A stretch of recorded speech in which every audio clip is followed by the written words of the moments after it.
Assalamualaikum warahmatullahi wabarakatuh. Selamat siang teman-teman semua. Yang kami hormati Saudari Nur Mayaza selaku Ketua Umum KSI 2022, yang kami hormati Kak Catur Rahmawati, Kak Alfian Hama Mustafa, dan juga Kak Muhammad Safruddin Mustafa selaku reviewer pada sesi presentasi kedua siang hari ini, dan kepada seluruh panitia serta peserta mentorship kepenulisan tahun 2022 yang berbahagia.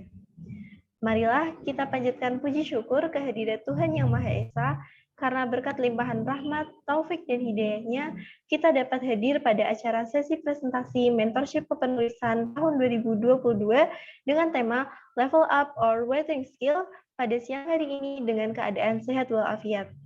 Tak lupa, salawat dan salam senantiasa kita haturkan kepada junjungan kita, Nabiullah Muhammad SAW, yang kita tunggu syafaatnya di yaumul akhir nanti. Selanjutnya, perkenankanlah saya, Rufa Amalia Stiani, selaku MC dan juga moderator untuk menyampaikan susunan acara pada siang hari ini. Adapun susunan acara sesi presentasi kedua siang hari ini adalah sebagai berikut. Yang pertama ada pembukaan, yang kedua penjelasan teknis acara, kemudian akan dilanjutkan dengan foto bersama, yang selanjutnya akan dilanjutkan dengan sesi presentasi, kemudian review dari para mentor, kemudian terdapat sesi rewarding, dan terakhir adalah penutup. Selanjutnya, marilah kita buka acara mentorship kepenulisan tahun 2022 pada siang hari ini dengan membaca doa bersama. Berdoa dipersilahkan.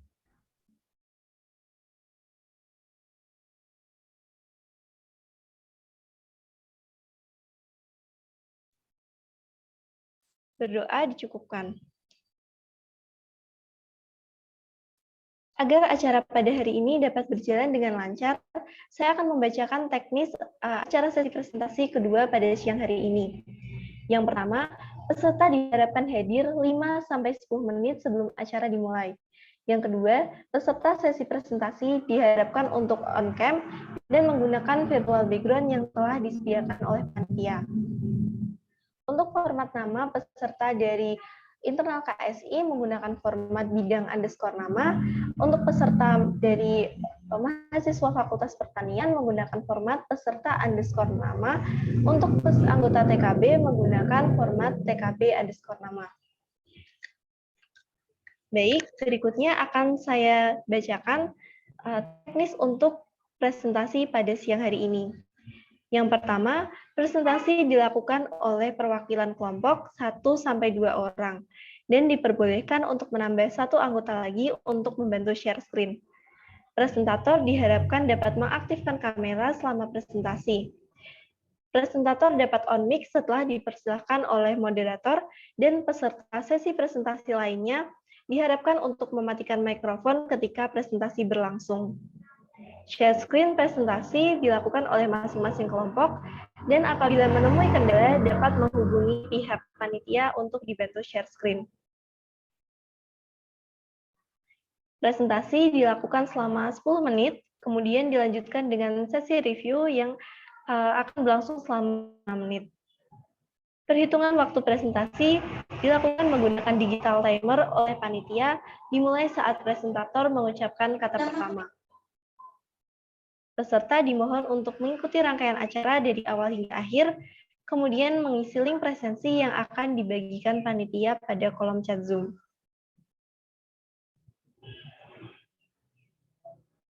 Baik, sebelum acara presentasi dimulai, dimohon kepada seluruh peserta untuk menyalakan kamera terlebih dahulu untuk sesi foto bersama yang akan saya aba-aba.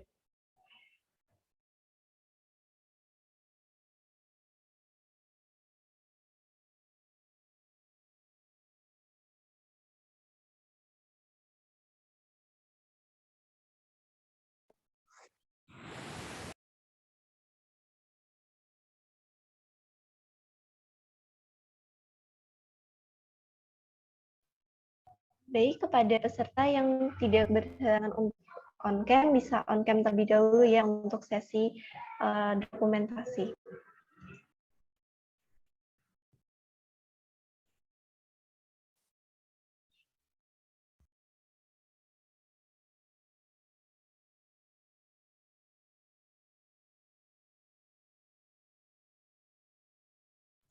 Baik, sesi foto bersama akan saya aba-aba. 1, 2, 3.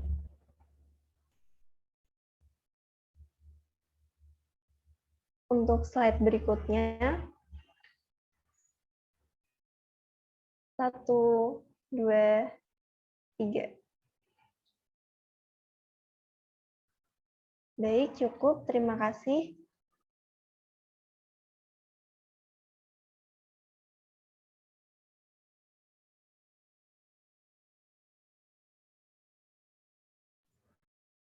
Memasuki acara selanjutnya, yakni sesi presentasi. Sesi presentasi pada siang hari ini merupakan kelanjutan dari sesi presentasi yang pertama. Sesi presentasi yang pertama telah dilakukan presentasi dari 4 kelompok, dan hari ini akan dilanjutkan untuk kelompok 5, 6, dan juga 7. Baik, untuk kelompok kelima yang akan presentasi pertama pada siang hari ini adalah kelompok dari bidang internal KSI, yakni bidang Kominfo. Bidang Kominfo, apakah perwakilan untuk presentasi sudah siap? Sudah siap, Kak. Baik, terima kasih. Saya mengingatkan lagi kepada kelompok presentasi pertama ini, waktu presentasi maksimal adalah 10 menit, dan perhitungan waktu presentasi dimulai saat presentator mengucapkan kata pertama. Perhitungan waktu akan dipandu oleh panitia.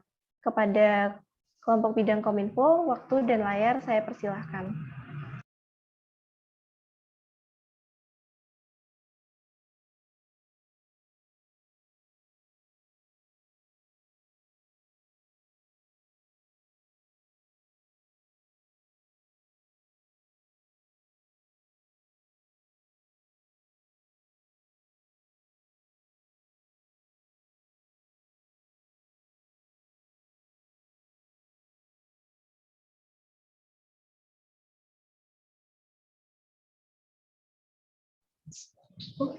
Sebelumnya, apakah suara saya terdengar jelas?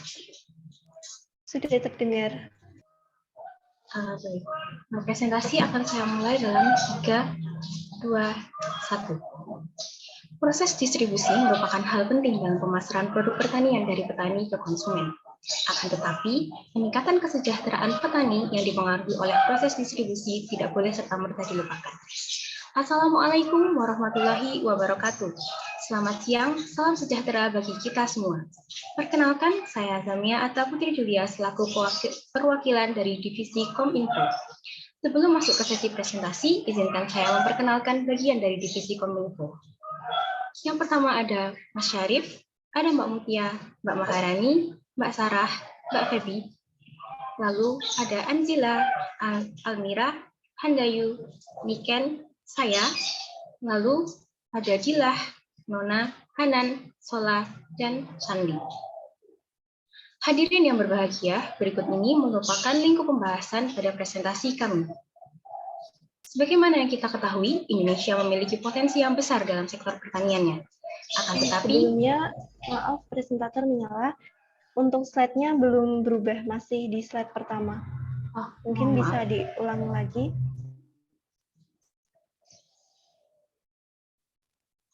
Apakah sudah terlihat? Sudah berubah. Izin bertanya,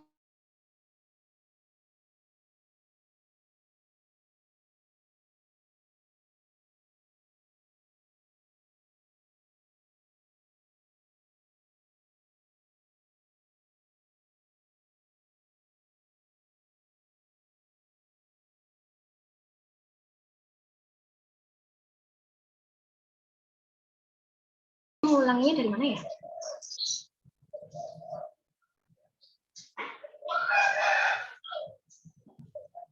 Dari perkenalan tidak apa-apa. Terima kasih, mohon maaf sebentar.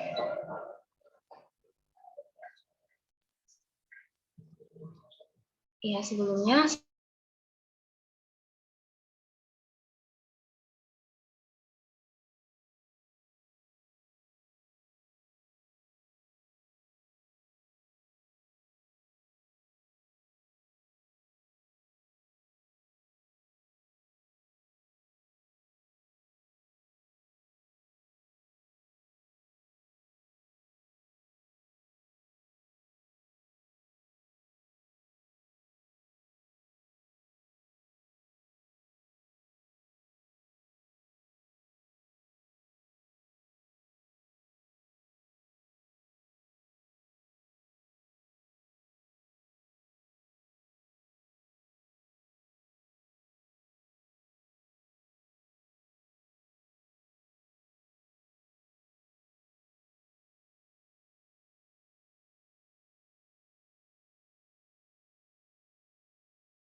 Baik, sepertinya dari kelompok pertama ini ada kendala ya dari jaringan.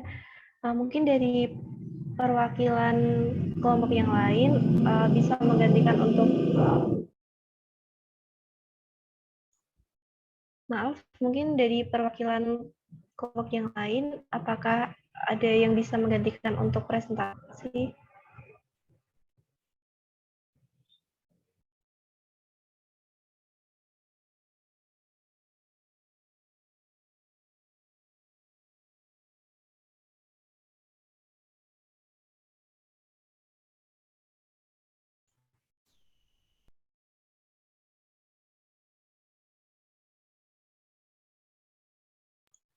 Apabila dari kelompok Kominfo juga ada kendala untuk share screen, kami dari panitia juga menawarkan bantuan untuk share screen teman-teman. Sebelumnya mohon maaf, ini ada kendala di laptopnya yang presentasi. Kalau minta waktu sebentar lagi boleh nggak? Buat join ulang gitu.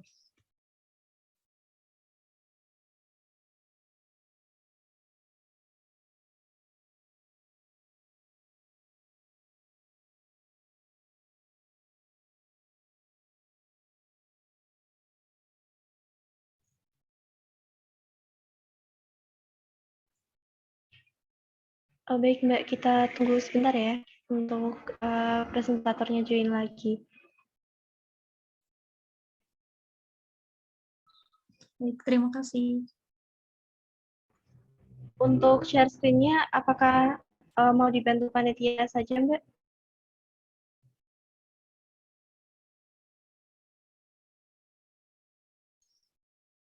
Boleh mungkin dari panitia saja.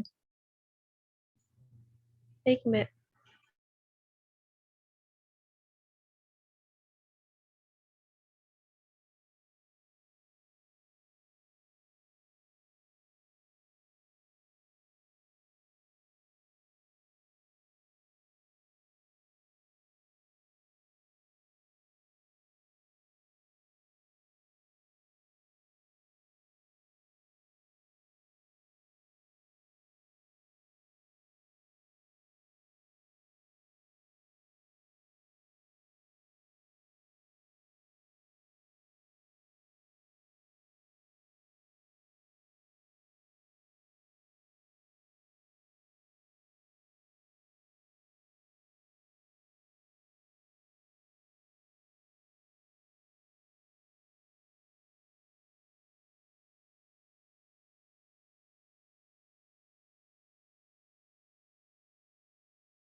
Maaf, sebelumnya izin masuk form karena tadi presentator dari kelompok kelima ini belum terdapat kendala.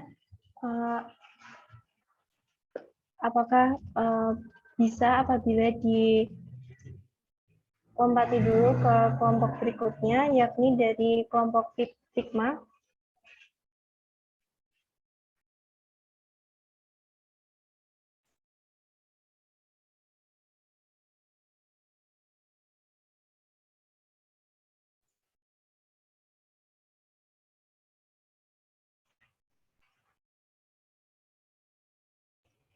Sebelumnya dari kelompok Figma, apakah presentator dan juga presentasinya sudah siap untuk menggantikan presentasi pertama pada siang hari ini?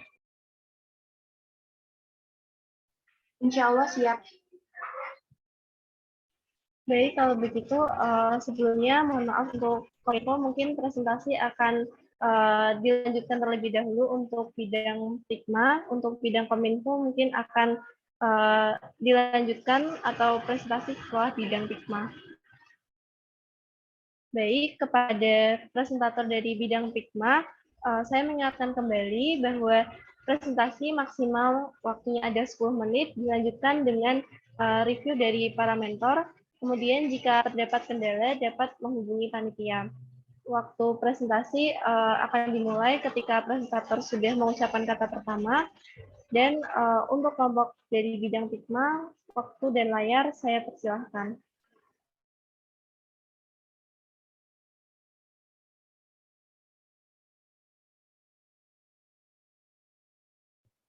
Apakah suara saya terdengar?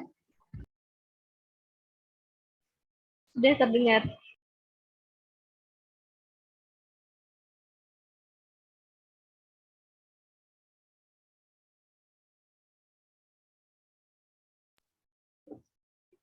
Sebelumnya, 1, 2, 3. Assalamualaikum warahmatullahi wabarakatuh. Salam sejahtera untuk kita semua. Kepada Dewan Juri yang saya hormati dan rekan-rekan yang insya Allah berbahagia.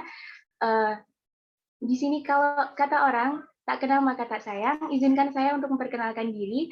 Perkenalkan, saya Nadira Miftal Qanaah dari Program Studi Ilmu Tanah dan juga rekan saya, Novila Dwi Chandra dari Ilmu Teknologi Pangan. Di sini kami akan mempresentasikan hasil diskusi di bidang Pikma, yaitu mengenai pemanfaatan limbah batok kelapa sebagai asap cair. Next. Next.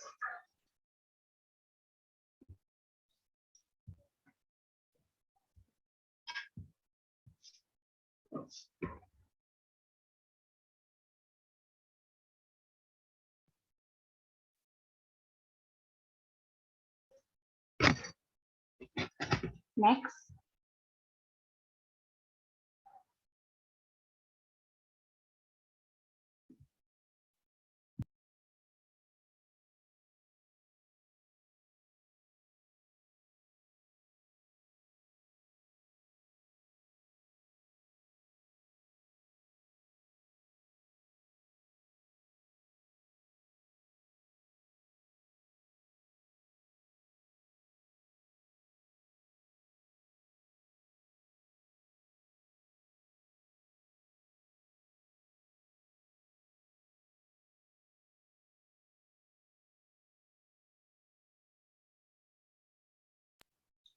Saya izin melanjutkan.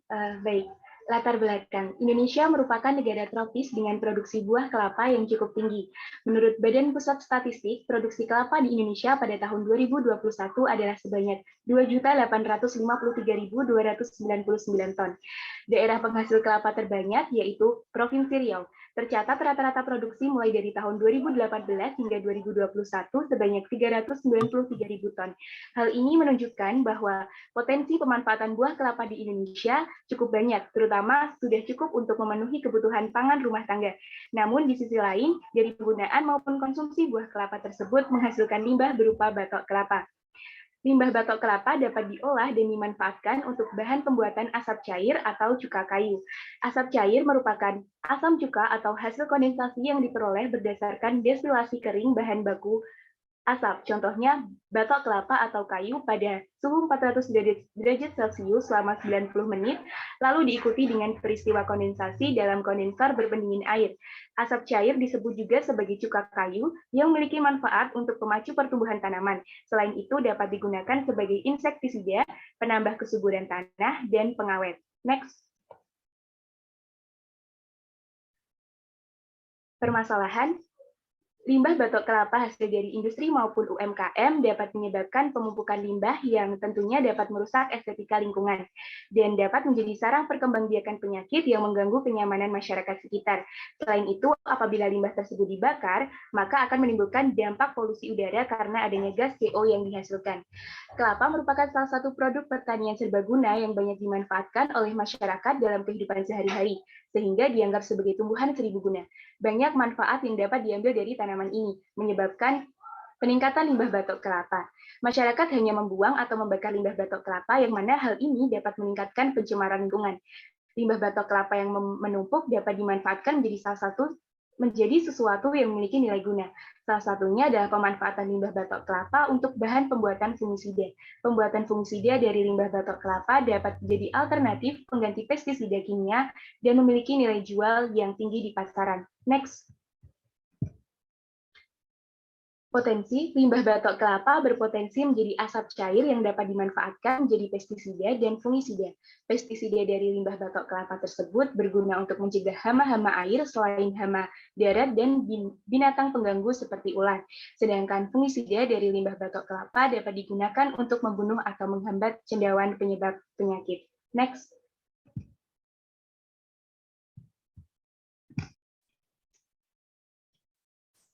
Dari permasalahan di atas, didapatkan sebuah solusi, yaitu melihat dari potensi dari limbah batok kelapa yang memiliki berbagai keunggulan, maka dapat dijadikan sebagai pembuatan asap cair merupakan pilihan yang tepat. Memanfaatkan limbah batok kelapa menjadi asap cair akan menaikkan nilai tambah bagi produk tersebut, serta dapat mengatasi pencemaran lingkungan. Berbagai metode pun dapat digunakan untuk memanfaatkan asap cair, seperti pencampuran, penyemprotan, perendaman, pencelupan, atau langsung dicampur dan penyuntikan. Next. Adapun deskripsi dari limbah batok kelapa ini, yaitu limbah batok kelapa banyak mengandung lignin, selulosa, serta senyawa karbon lainnya, dan yang dapat digunakan sebagai pestisida organik. Menurut Nur et al. 2014, asap cair merupakan hasil kondensasi asap melalui proses pirolisis pada suhu sekitar 300 sampai dengan 5.000 derajat Celcius. Asap cair ini mengandung berbagai komponen kimia seperti fenol, aldehid, keton, asam organik, alkohol, dan juga ester. Sedangkan menurut Bullen et al. 2001, senyawa fenol, asap, dan alkohol dapat berperan sebagai antioksidan dan juga antimikroba. Dengan demikian, asap cair tersebut berpotensi sebagai biopestisida yang dapat menangani masalah dalam gangguan patogen hama dan juga emas. Next. Adapun langkah pembuatan dalam permasalahan tersebut, yaitu yang pertama teknologi pirolisis, yang kedua teknologi kondensasi, yang ketiga yaitu pengendapan, dan yang keempat yaitu adalah penyulingan atau redestilasi. Nah, pada langkah pembuatan ini, teknologi pembuatan asap cair dari tempurung kelapa ini cukup sederhana, yaitu pada teknologi pirolisis atau pembakaran untuk menghasilkan asap ini, dan juga teknologi kondensasi atau pengembunan asap menjadi air. Alat pembakarannya pun sangat mudah diperoleh karena dapat menggunakan drum bekas. Yang perlu diperhatikan adalah teknik untuk mempertahankan agar proses pembakaran tersebut tetap berlangsung hingga tempurung tersebut terbakar habis. Setelah diperoleh asap cair dari dua teknologi tersebut, selanjutnya adalah asap cair dimurnikan. Teknik pemurnian asap cair ini dilakukan dengan pengendapan dan penyulingan atau redestilasi. Dari dua teknik ini dapat dihasilkan asap cair murni grade 1 yang berwarna bening, rasa sedikit asam, dan aman sebagai zat tambahan untuk produk makanan. Selain grade 1, teknik pemurnian juga menghasilkan asap cair grade 2 yang berwarna coklat terang, dengan rasa dan aroma asam agak kuat, serta sangat cocok sebagai bahan biopeptisida. Sedangkan asam cair grade 3 yang dihasilkan yaitu berwarna hitam pekat, dengan aroma asap kuat, tekstur agak lengket, dan cocok untuk dijadikan pengawet kayu. Next. Selanjutnya adalah peluang dari pembuatan asap cair menjadi pengelolaan limbah batok kelapa. Yang pertama yaitu adalah pembuatan asap cair ini menjadi solusi alternatif pengolahan limbah batok kelapa. Yang kedua, mengalihkan petani dari semula menggunakan pestisida kimia menjadi pestisida organik yang lebih ramah lingkungan. Yang ketiga, sisa hasil pembakaran batok kelapa yang masih utuh dapat digunakan lagi menjadi arang batok kelapa untuk masak hingga hasil akhirnya berupa abu. Yang keempat, dari segi pemanfaatan, kelestarian lingkungan ini dapat diatur secara optimal agar terjaga karena menggunakan bahan dasar berupa limbah organik sehingga menghasilkan produk organik yang aman bagi lingkungan. Yang kelima adalah masih sedikitnya produsen pembuat asap cair batok kelapa, utamanya di wilayah Solo, sehingga dapat menjadi peluang bisnis bagi masyarakat sekitar. Next.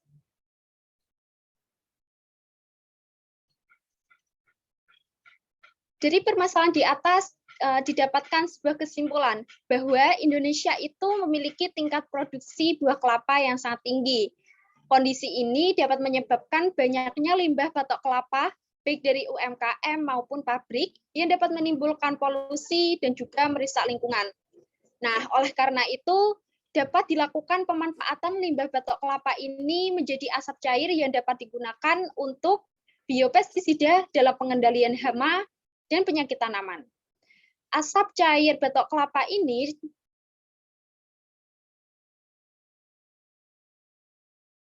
dapat menjadi alternatif pestisida organik yang ramah lingkungan, serta memiliki nilai ekonomi dan juga potensi yang tinggi. Next.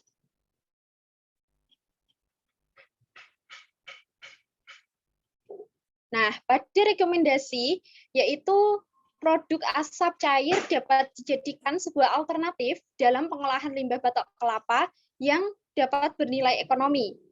Dengan adanya produk asap cair berbahan limbah batok kelapa ini dapat menjadi suatu pilihan bagi petani dalam menggunakan produk yang lebih ramah lingkungan, serta dapat meminimalisir penggunaan pestisida kimia yang dapat mencemari lingkungan baik tanah, air, maupun udara.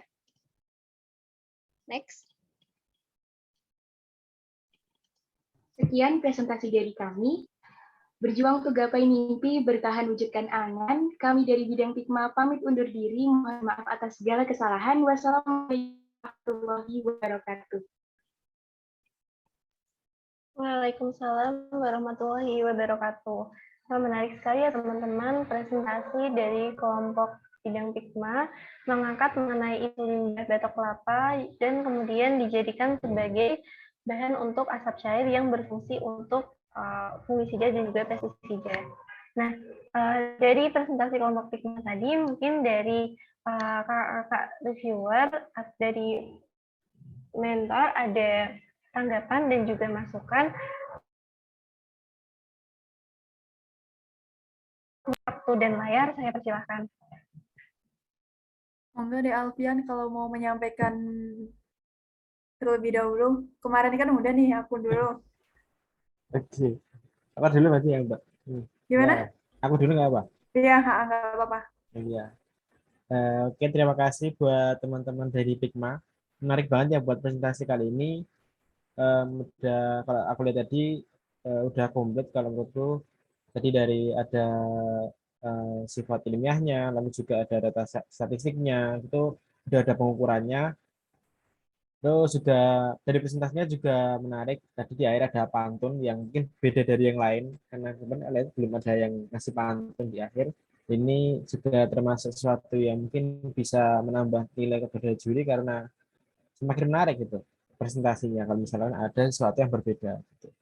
Lalu buat dari isi sendiri tadi mungkin aku cuma mau ngasih saran buat yang langkah-langkah itu mungkin lain kali ketika ini nanti mau diperlombakan itu bisa dibuat semacam ada gambar-gambar langkahnya gitu. Jadi nggak cuma tulisan aja, bisa ada gambaran dari teman-teman tentang langkah-langkahnya biar juri juga nggak bingung tentang langkah-langkah pembuatannya dari batok kelapa ke limbah asap cair gitu. Jadi nanti mempermudah gitu.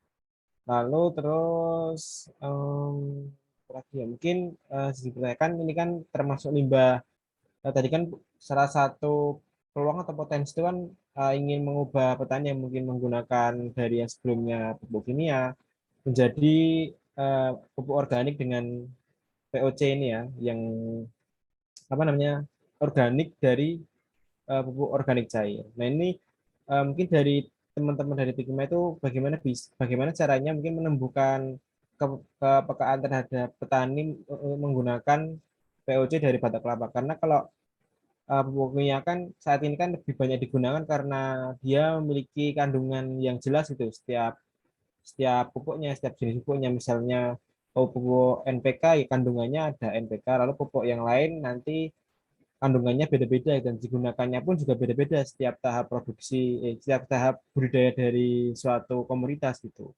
Nah, mungkin bisa diceritakan mungkin dari bagaimana mungkin nanti teman-teman yang mengusulkan dari penggunaan POC untuk petani ini biar petani bisa mau menggunakan POC yang teman-teman buat itu. Ini tuh dari aku. Ini bisa dijawab dulu.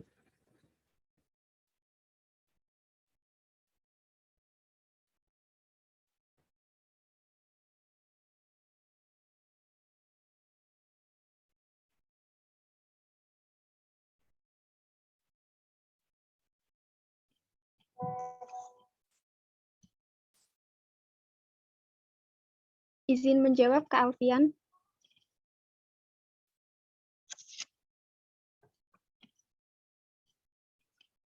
Dari pertanyaan tadi, saya izin menjawab. Tadi pertanyaannya kan bagaimana sih cara menumbuhkan kepekaan petani itu terhadap pupuk cair dari batok kelapa ini.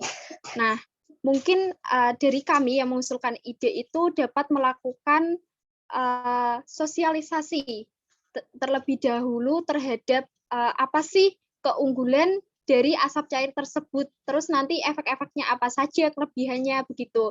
Jadi petani itu bukan hanya mendengar telinga ke telinga saja, tapi dia memahami sendiri apa saja keunggulan yang sudah mereka terima dari sosialisasi tersebut sehingga dapat menerima itu tadi keunggulannya untuk dijadikan sebagai pupuk cair yang ramah lingkungan. Begitu, Kak. Terima kasih. Oke, terima kasih jawabannya. Berarti pertama ada sosialisasi tentang penyuluhan batok kelapa dulu itu ya nantinya. Iya, Kak. Oke, mungkin sedikit nambah lagi. Mungkin kalau misalkan nanti jangan cuma penyuluhan aja, tapi kalau bisa adanya terkait pelatihan dan juga adanya pembangunan mungkin demplot yang digunakan untuk menjadi apa ya, menjadi bukti ataupun menjadi salah satu lahan percobaan tentang eh, pupuk yang kalian akan gunakan ini. Jadi lebih apa ya, lebih ada aksinya lagi kalau misalkan ada suatu lahan percobaan yang digunakan untuk teman-teman menggunakan pupuk cair. Jadi jangan sosialisasi karena kalau sosialisasi aja biasanya masuk telinga kanan keluar telinga kiri atau sebaliknya gitu. Jadi petani itu biasanya kalau misalkan nggak ada contohnya langsung mereka yang nggak percaya gitu apa yang kalian berikan gitu. Mungkin itu aja dari aku. Mungkin lanjut ke Mbak Setar atau Safrudin gitu. Oke, mau nambahin ya dari Alfian tadi. Untuk presentasinya, aku rasa memang better dari yang kemarin ya. Ini dari teman-teman Pigma, penyampaiannya sudah bagus, isinya juga udah bagus. Nah, ini yang perlu tambahan di produknya sendiri. Ini teman-teman pembuatan produk, tapi belum ada nama dari produknya teman-teman kayak gitu. Nah, itu alangkah bagusnya teman-teman kasih produk yang itu mengidentifikasikan itu produknya teman-teman yang bisa membedakan dengan produk yang lainnya kayak gitu. Jadi ada nama produknya tersendiri seperti itu. Data-data apa isinya juga sudah saintifik ya, sudah ada datanya, semuanya sudah terukur kayak gitu. Udah bagus. Dan ada yang mau saya tanyakan, tadi kan pupuk cair ini merupakan grade 3. Nah, semisalkan dalam pembuatannya ternyata tidak bisa menyelesaikan di tahap grade 3, hanya di tahap grade 2 aja, langkah teman-teman seperti apa kayak gitu.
Izin menjawab, Mbak Catur. Ya, silakan. Iya, jadi kalau nggak salah tadi saya dengar pertanyaannya itu berarti kalau terjadi kesalahan pada grade 3 ya, Mbak? Ya, kalau misalkan dalam tahap pembuatannya ternyata masih tidak sampai ke grade 3-nya itu salah satunya. Misalkan juga ketika pembuatannya ternyata di grade 2 itu jauh lebih banyak menghasilkan daripada di grade 3. Itu langkah dari teman-teman seperti apa? Apabila belum berhasil sampai dengan grade 3 itu tadi, berarti belum berhasil di grade 3-nya itu nanti kita diharapkan untuk tetap memanfaatkan. Jadi grade 1 itu kan untuk pembuatan buat pengawet pangan, bisa buat pengawet pangan. Nah, grade kedua itu bisa dibuat untuk fungisida. Nah, untuk yang grade 3 itu nanti kan baru buat awetan kayu. Nah, kita bisa tetap bisa memanfaatkan pada proses grade 1 dan juga grade 2. Jadi kita tidak terbuang sia-sia waktu kita mengalami kegagalan tidak sampai pada grade 3. Begitu, Mbak. Oke. Terima kasih jawabannya, Dek Novila. Ya, terima kasih banyak, Mbak, atas Ya. masukannya. Mungkin dari saya cukup itu dulu untuk kelompok 1 ini ya.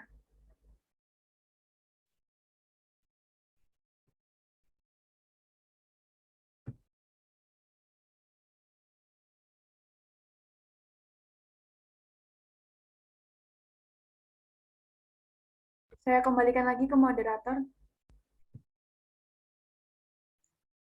Baik, Mbak Catur dan juga Mas Alfian. Ini masih ada satu mentor lagi dari Mas Syahrudin. Mungkin dari Mas Syahrudin ada tanggapan mengenai presentasi dari kelompok IKMA. Oke, bismillah. Suaraku masuk ya? Sudah masuk, Mas.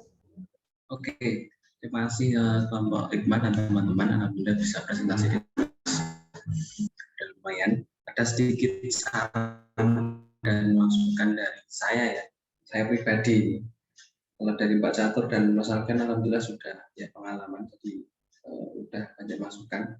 Jadi yang pertama tadi Mbak Nadira, secara teknis aja ya. Secara teknis Mbak Nadira itu kalau bisa mukanya, wajahnya ketika presentasi coba di full kan, kurang naik Mbak Nadira. Jadi pas presentasi harus full wajah, minimal kayak gini lah ya, full dada kelihatan, biar teman-teman sopan, lebih sopan pada juri ketika lomba nanti secara sebenarnya.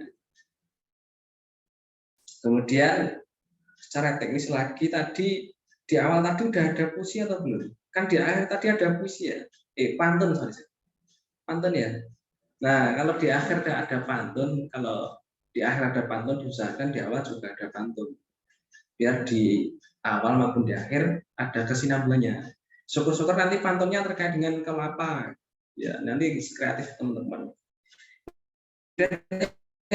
Ketiga terkait dengan esai ini, presentasinya ini tadi judulnya itu masih umum dalam artian teman-teman itu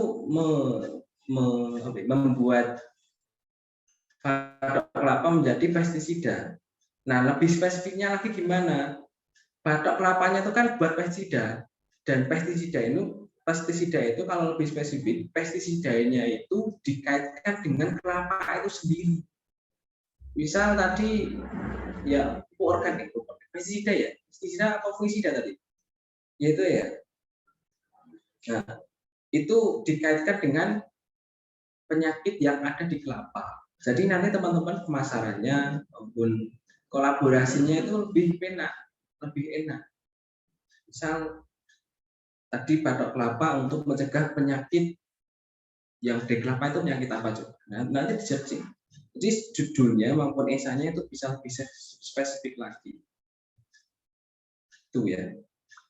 Pestisida organik dari batok kelapa untuk mencegah penyakit misal kumbang yang ada di kelapa, itu lebih spesifik, nanti lebih enak dan lebih bahasanya itu batasan masalahnya lebih spesifik lagi, jadi lebih juri itu lebih enak untuk memahaminya.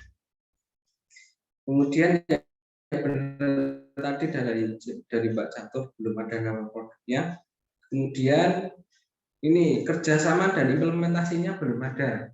Jadi teman-teman kalau mau buat esai maupun KTI, dalam membuat produk ini kita kerjasama sama siapa saja, dengan UMKM, pemerintah daerah, atau media, atau yang lainnya.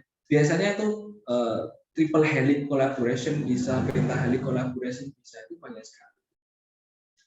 Kemudian peluang tadi bisa diganti dengan analisis. Tadi kan hanya peluang, bisa dengan analisis apa? SWOT ada, strength, weakness, opportunity, kan bisa. Plus analisis SMART bisa, spesifik, measurable, acceptable, realistic, time bound, itu kan lebih enak lagi. Kemudian yang terakhir, tadi PPT-nya masih banyak tulisan, jadi maksimal mungkin bisa dibuat poin-poin. Meskipun banyak tulisan nggak apa-apa, tapi dikasih poin-poin 1, 2, 3 yang kita jelaskan yang mana. Jadi lebih kayak profesional aja. Ya mungkin itu dari saya, ada kurang dan lebihnya kami mohon maaf. Saya kembalikan ke Mbak Silva ya. Terima kasih. Baik, terima kasih atas review dari Mas Syafruddin, Mas Alfian, dan juga Mbak Catur. Pada kelompok 1 mungkin review dari para mentor ini bisa dijadikan evaluasi ya untuk kedepannya, supaya nanti presentasi dan juga pengerjaan esainya jauh lebih baik lagi. Baik, sekarang saya akan melanjutkan untuk presentasi kelompok berikutnya, yakni dari kelompok bidang Kominfo. Kepada kelompok dari bidang Kominfo, apakah presentator sudah siap? Sudah siap, Kak. Baik, mengingatkan kembali kepada presentator untuk kelompok ini, waktu presentasi maksimal ada 10 menit, terhitung saat presentator mengucapkan kata pertama. Perhitungan waktu akan dipandu oleh panitia. Kepada kelompok dari bidang Kominfo, waktu dan layar saya persilahkan.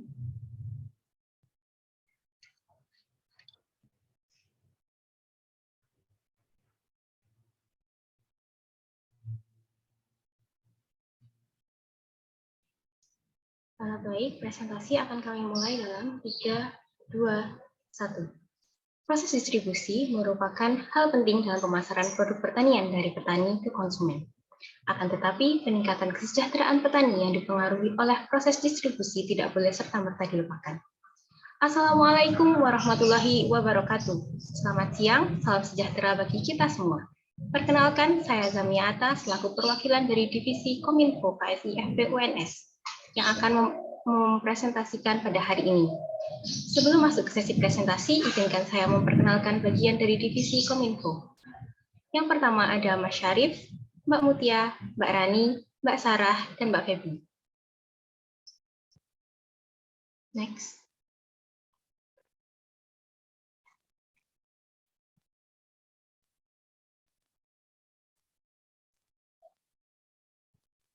Yang berikutnya ada Anjila, Almira, Hendayu, Niken, dan saya. Yang berikutnya ada Dilah, Nona, Hanan, Sola, dan Chanli. Berikut ini merupakan lingkup pembahasan pada presentasi dari presentasi kami. Next.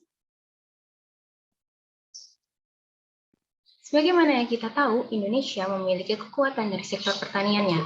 Akan tetapi, petani sebagai pelaku utama di sektor pertanian masih mengalami kesulitan dalam pemasaran dan distribusi hasil. Hal ini dapat kita lihat dari panjangnya rantai distribusi yang dilakukan oleh petani melalui tengkulak. Nah, hal ini juga disebabkan karena ketidaktahuan petani terhadap informasi pemasaran seperti harga jual di tingkat konsumen dan bagaimana cara agar konsumen lebih mudah mengakses hasil panen petani. Oleh karena itu, diperlukan suatu cara untuk menghubungkan petani sebagai produsen dan masyarakat sebagai konsumen. Next.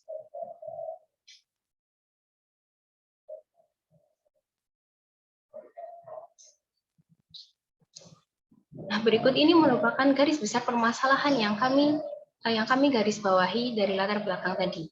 Yang pertama yaitu kurangnya dukungan infrastruktur pada hasil pasca panen, kurangnya pemahaman tentang pasca panen dan monopoli pasar oleh tengkulak.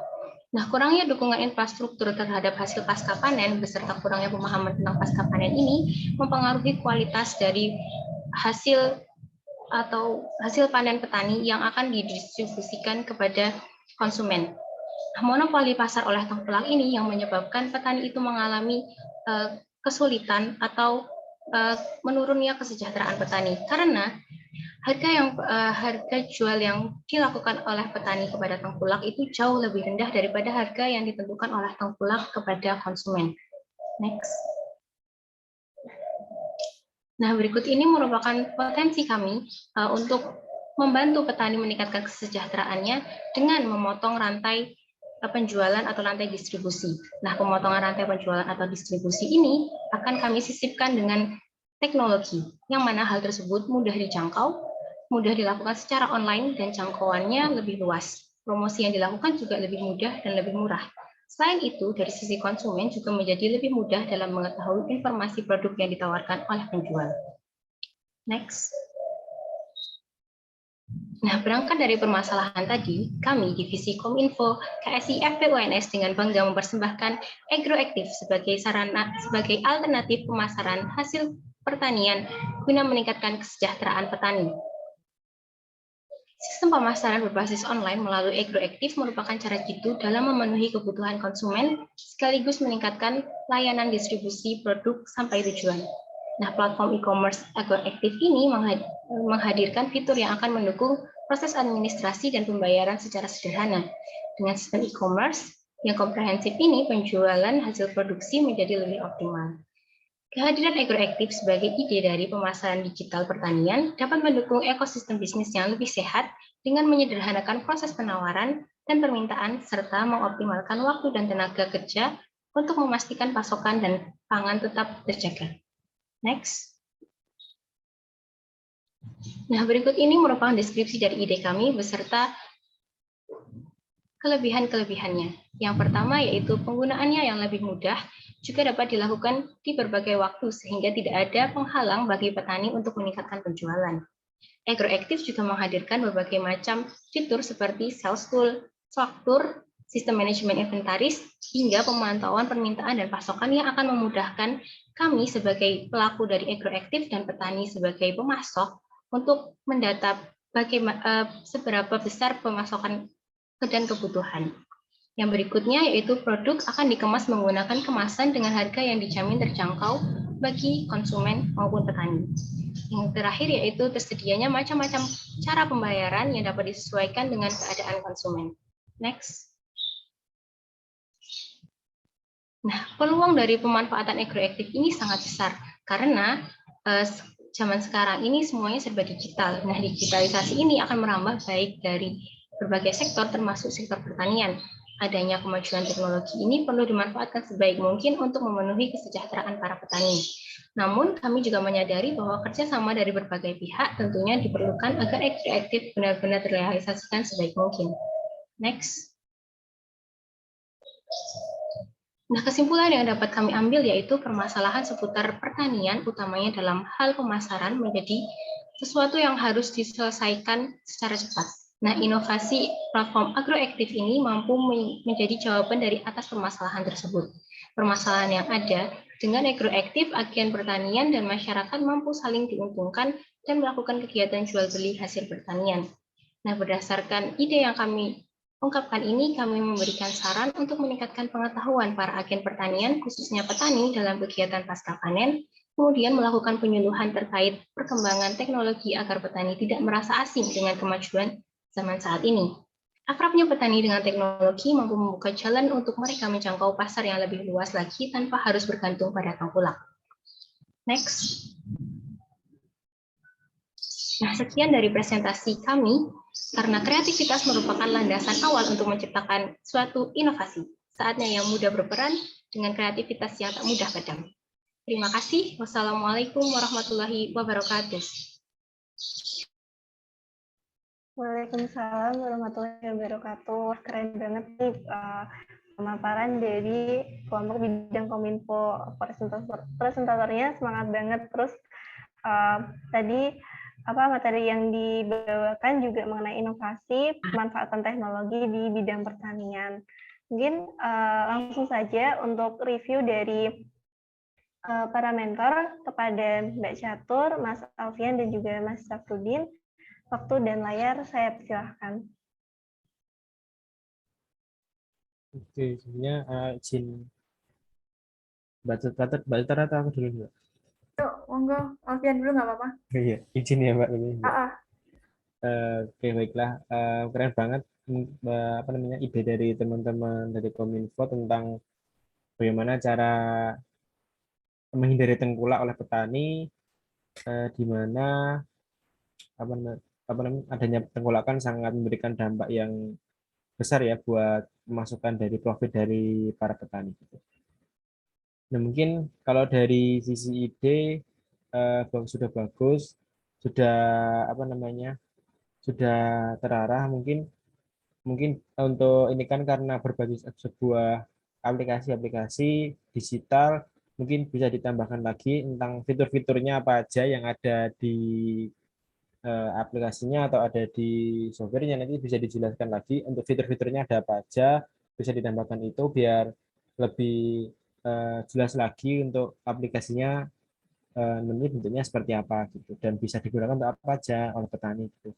Terus satu lagi mungkin kalau misalkan juga ini akan diikutkan lomba, nanti bisa dibuat desain apa ya, desain yang mulai dari desain logo dari agregatifnya, lalu juga desain tentang nanti misalkan ada fiturnya bisa ditambahkan, lalu juga apa ya, mungkin itu mungkin kalau desain tadi juga udah ada dari PPT tadi udah ada desainnya, tapi kan nanti baru desain tampilan mungkin bagaimana nanti konsumen bisa membelinya ya. Tadi ada sayurnya apa aja, terus juga ada harganya berapa gitu. Kita ditambah desain-desain yang lain, misalkan nanti akan dibuatkan lomba, biar lebih menarik lagi lah untuk aplikasi yang akan diangkat. Gitu. Lalu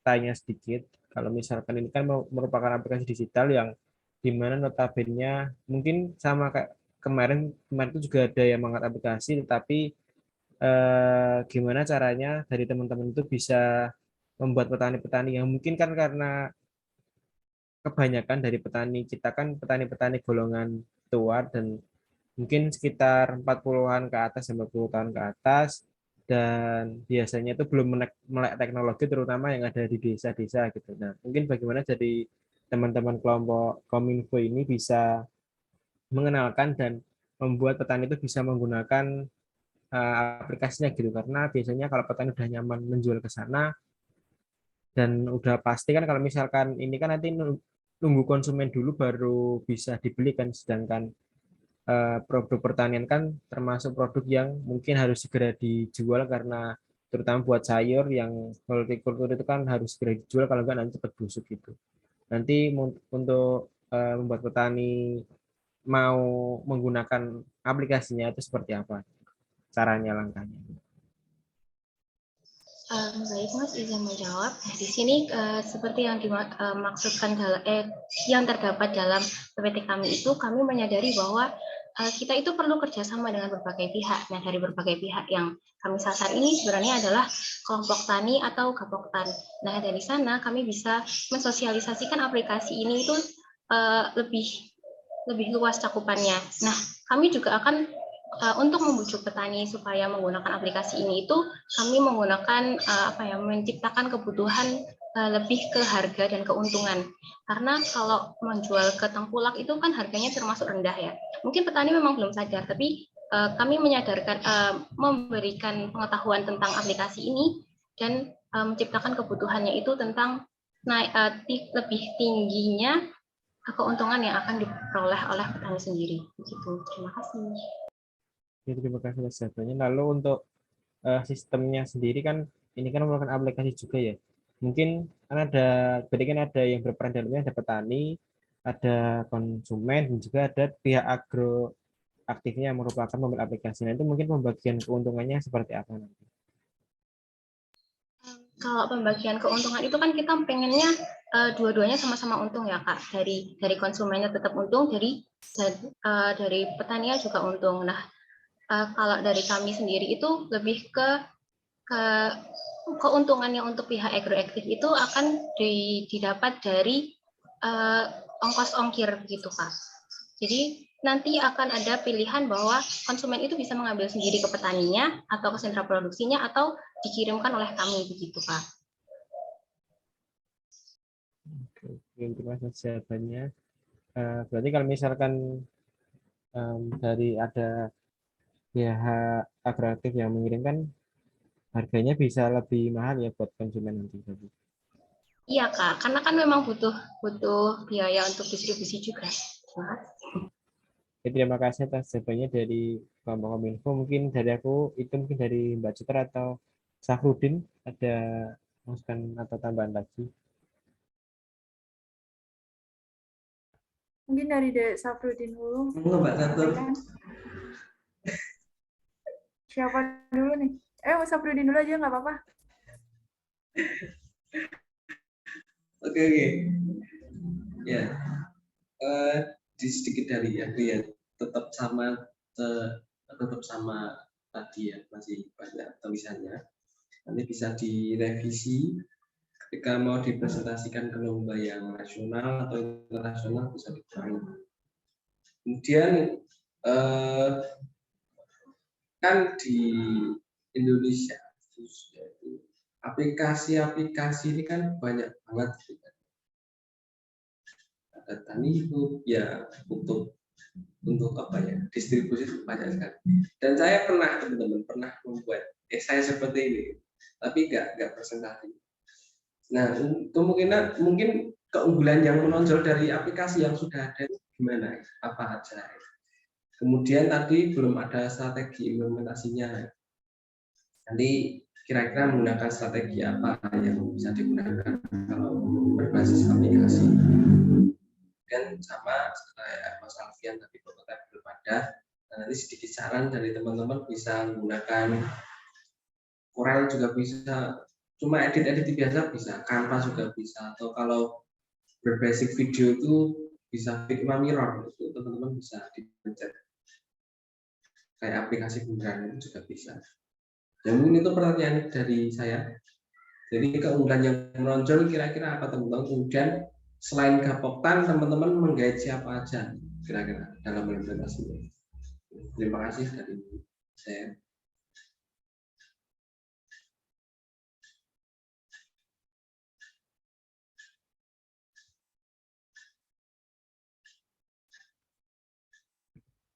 Udah dari Dek Safrudin. Nah, sama Mbak. Monggo. Nah, oke. Itu ya tadi untuk teman-teman kelompok 2 tadi masukan dari Dek Alfian sama Safrudin nggak jauh beda sebenarnya dari apa yang mereka sampaikan. Dan untuk startup ya, itu evaluasinya di Indonesia ini sebenarnya cukup banyak sekali, terutama dari segi investor kayak gitu. Nah, di teman-teman tahu sendiri yang namanya Tanijo ya, startup yang dulunya sangat terkenal di bidang pertanian.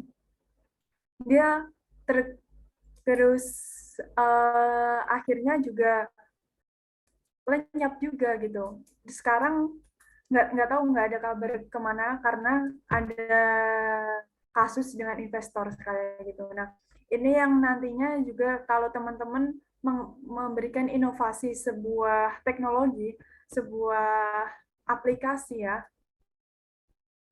ini teman-teman harus memperhatikan hal ini juga kayak gitu, karena omong kosong doang kalau misalkan pembuatan aplikasi tanpa ada investor, karena pembuatan startup itu biayanya cukup gede kayak gitu. Nah, alangkah lebih baiknya lagi kalau misalkan teman-teman bisa menggait stakeholder kayak gitu, pemerintahan setempat, pemerintahan terkait seperti Kominfo, Kementan kayak gitu, itu juga bisa.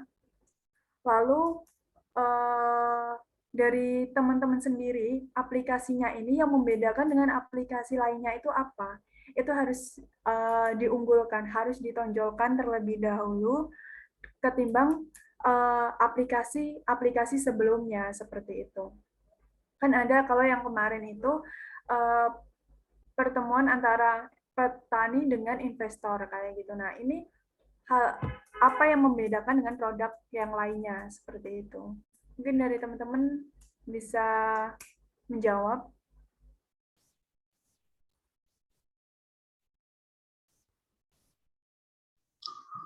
Iya sih menjawab, Mbak.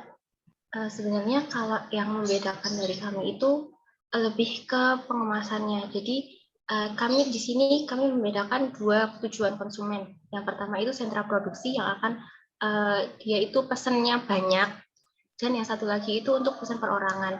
Nah, dari pesan perorangan itu kami pernah belajar bahwa kalau pesanan perorangan itu misalkan 1 kilo aja, nah itu dikemas dengan kemasan yang menarik, harganya itu bisa jadi lebih mahal.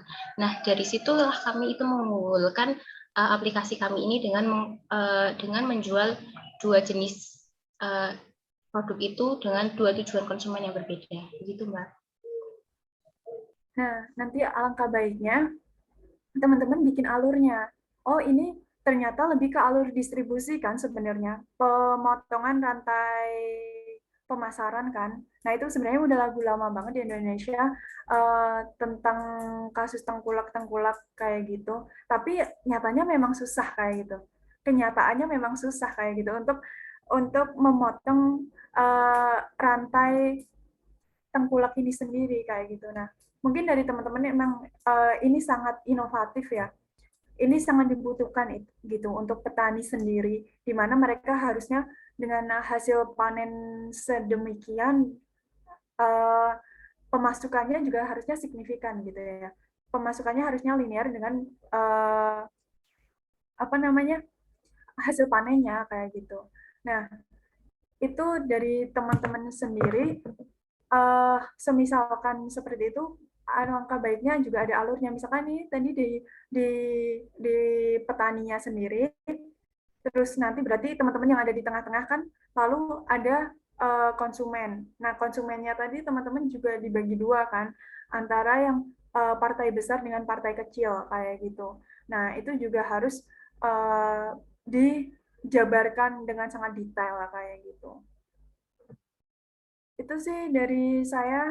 Mungkin saya kembalikan lagi ke moderator.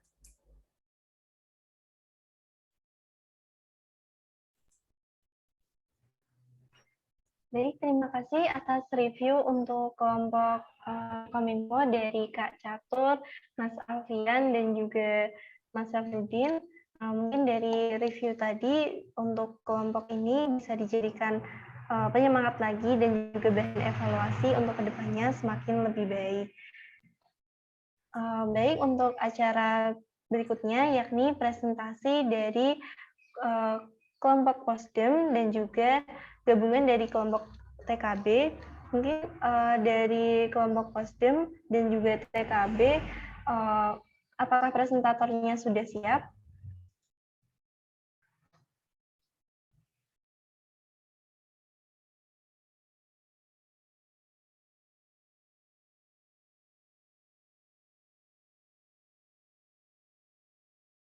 Siap, Mbak. Siap, Mbak. Baik, saya ingatkan lagi kepada kelompok ini bahwa waktu presentasi maksimal 10 menit, nanti akan dilanjutkan dengan sesi review dan presentasi dimulai perhitungannya saat presentator mulai mengucapkan kata pertama. Kepada kelompok Posdem dan juga TKB, waktu dan layar saya persilahkan. Baik, terima kasih. Assalamualaikum warahmatullahi wabarakatuh. Selamat siang, menjelang sore kakak-kakak reviewer yang kami hormati, dan selamat siang juga teman-teman Patmis dan juga teman-teman peserta kepenulisan lainnya.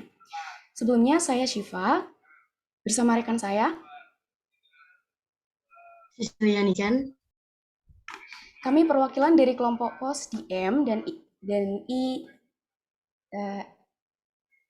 ITEK.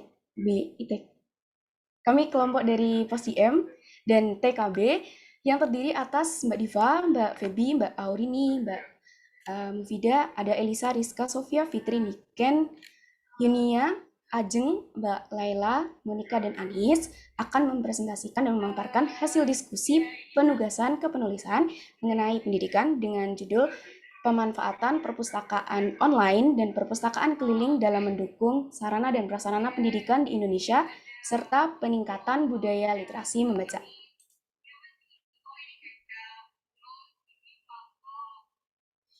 Pendidikan adalah tiket ke masa depan.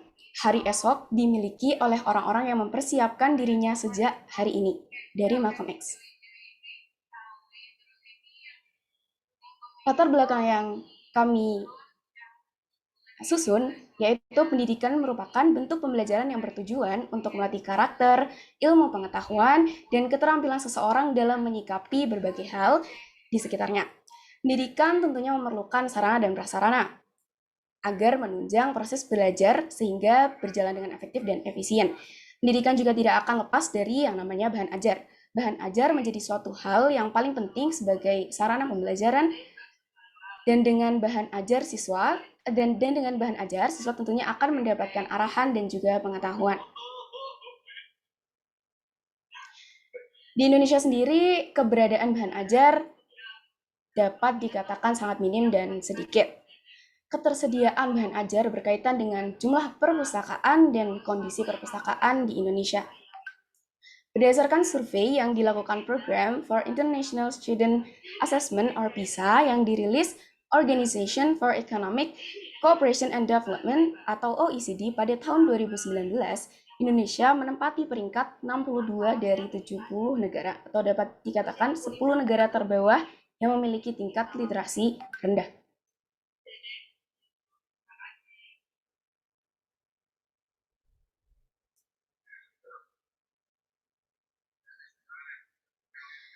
Dari latar belakang tersebut, permasalahan yang diangkat adalah perpustakaan. Meskipun perpustakaan itu sudah diwajibkan di sekolah dan telah terjadi juga peningkatan jumlah perpustakaan, namun masih ada sekolah yang tidak memiliki atau belum dilengkapi dengan perpustakaan. Disajikan data juga mengenai rasio perpustakaan terhadap jumlah sekolah menurut jenjang pendidikan. Pada tabel tersebut, rasio perpustakaan terhadap sekolah untuk setiap jenjang pendidikan secara umum masih di bawah 100%.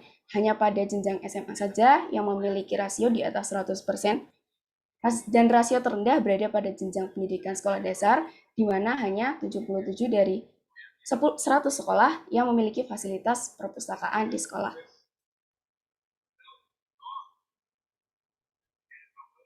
Selanjutnya akan disampaikan oleh rekan saya. Baik, untuk selanjutnya yaitu ada potensi dari permasalahan tadi.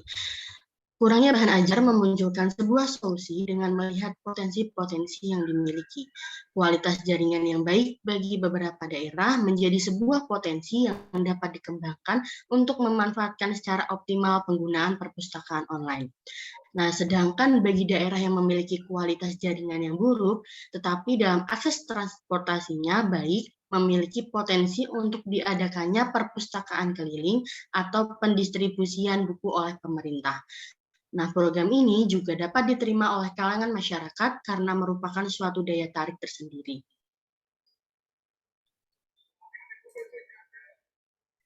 Solusi yang dapat ditawarkan dari permasalahan-permasalahan tersebut yaitu ada perpustakaan online dan perpustakaan keliling.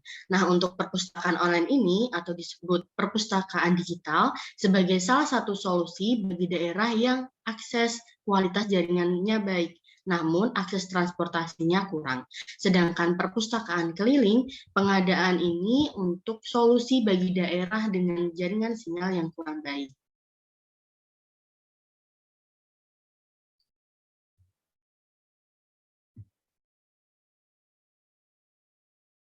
Perpustakaan sendiri merupakan media untuk mengakses buku sebagai usaha mencerdaskan pendidikan anak bangsa. Jumlahnya yang terbatas menyebabkan minimnya akses bahan ajar. Nah, perpustakaan digital menerapkan akses dengan mudah, cepat, serta dapat diakses di mana dan kapanpun melalui smartphone masing-masing. Penggunaan perpustakaan digital contohnya ialah IPUSNAS, yaitu Perpustakaan Digital Persembahan Perpusnas RI. Kita dapat mengakses fitur yang disediakan oleh IPUSNAS tersebut, seperti buku, perpustakaan, atau peminjaman buku secara online. Pada daerah yang kurang akses internet, pemerintah juga dapat memberikan layanan perpustakaan keliling dan melakukan bantuan pendistribusian buku. Layanan perpustakaan keliling ini dapat berupa mengunjungi sekolah-sekolah dan tempat keramaian yang ada.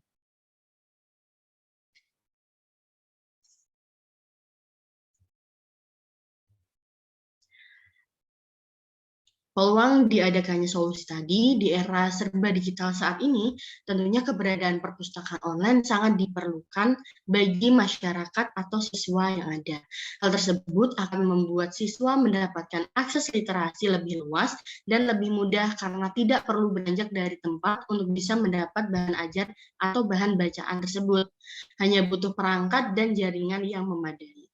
Nah, bagi siswa yang berada di daerah yang sulit terjangkau oleh jaringan, maka bisa diadakan perpustakaan keliling, karena hal itu akan menjadi daya tarik tersendiri bagi para siswa untuk lebih memperluas literasi yang ada.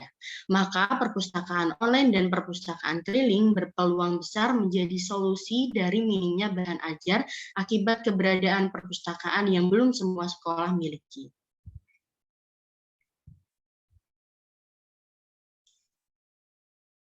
Sebagai penutup, kesimpulannya perpustakaan harus dapat menjadi penggerak dalam meningkatkan bahan ajar dan literasi informasi di masyarakat.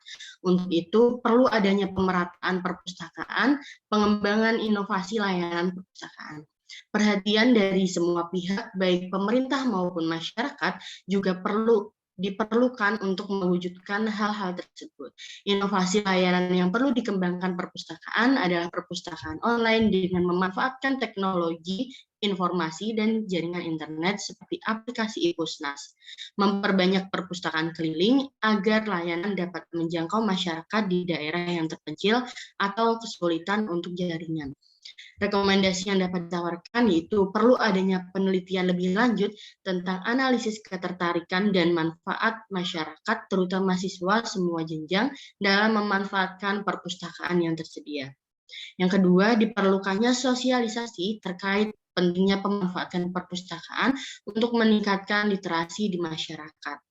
Yang terakhir, diperlukannya kerjasama antar pemerintah dan masyarakat untuk mengembangkan inovasi perpustakaan.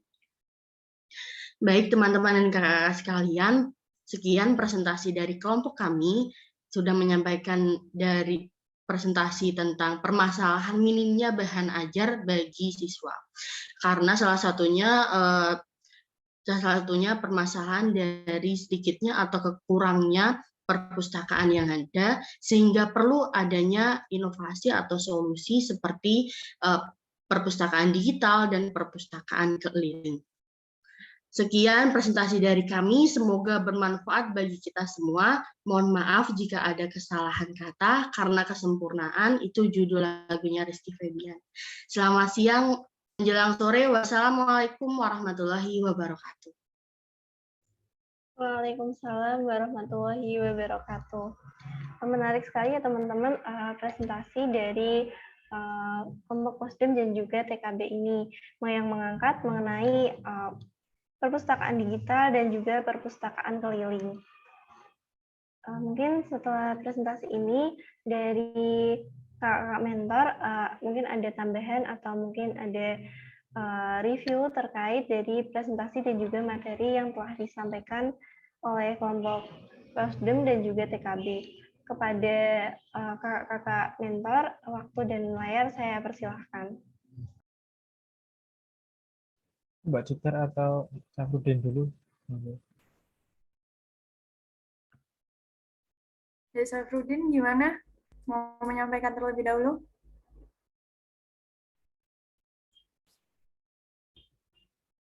Oke, Mbak. Terima kasih kelompok Posdim ya. Dan TKB.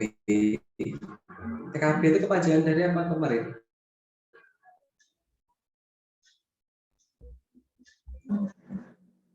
PKB itu kepanjangannya tim kecil Yang berprestasi. pertama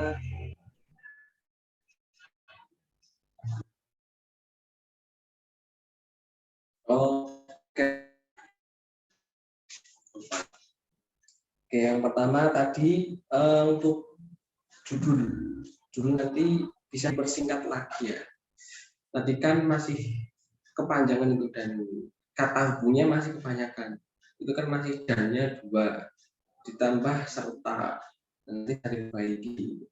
Contoh kebaikannya tadi perpustakaan keliling dan perpustakaan online itu bisa digabung jadi integrasi perpustakaan keliling dan perpustakaan online sebagai peningkatan literasi di Indonesia. Itu bisa, jadi jangan terlalu panjang-panjang untuk judulnya.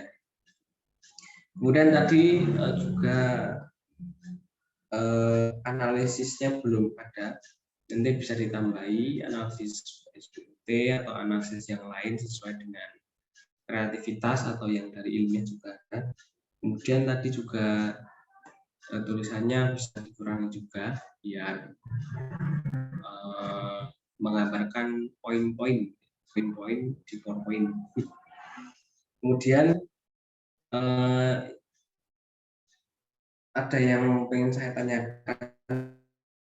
Jadi, tadi sasarannya lebih kepada sekolah SD, SMP maupun SMA itu atau TK. Nah, itu sasarannya lebih spesifik yang lapisan mana? Jadi yang SD atau SMP atau SMA atau semua. Kemudian kan di Indonesia itu tingkat membaca kan masih rendah gitu kan. Nah, mungkin teman-teman di kelompok PSD apakah ada strategi lain, strategi untuk bisa meningkatkan literasi dengan kita menghadirkan perpustakaan, orang-orang itu biar mau membaca itu bagaimana? Soalnya kan ya tingkat literasi sendiri di Indonesia kan rendah. Bagaimana strategi teman-teman biar bisa lebih suka membaca lagi, khususnya anak-anak. Terima kasih. Oh, yang lain?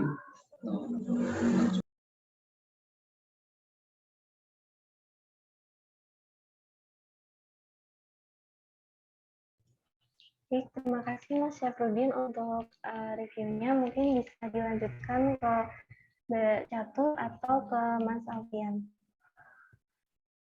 Oke, tadi nyambung ya ke dari masukannya Dek Safrudin, bahwasanya ini mau difokuskan ke lapisan mana, SD, SMP, SMA kah?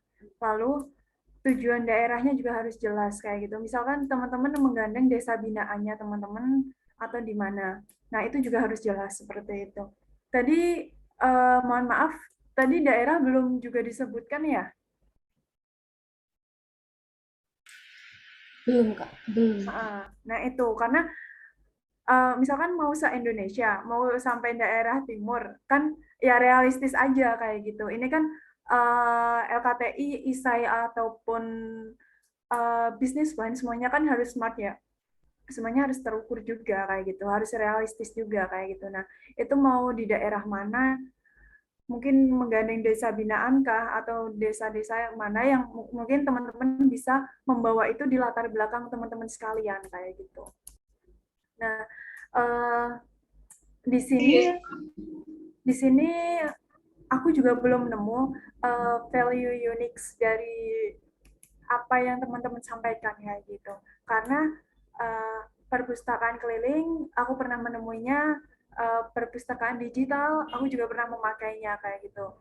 Nah, apa yang membedakan dengan yang lain? Ini harus daya tawar apa yang teman-teman berikan ke juri ataupun untuk inovasi ke depannya kayak gitu. Monggo teman-teman Wisdom dijawab ya.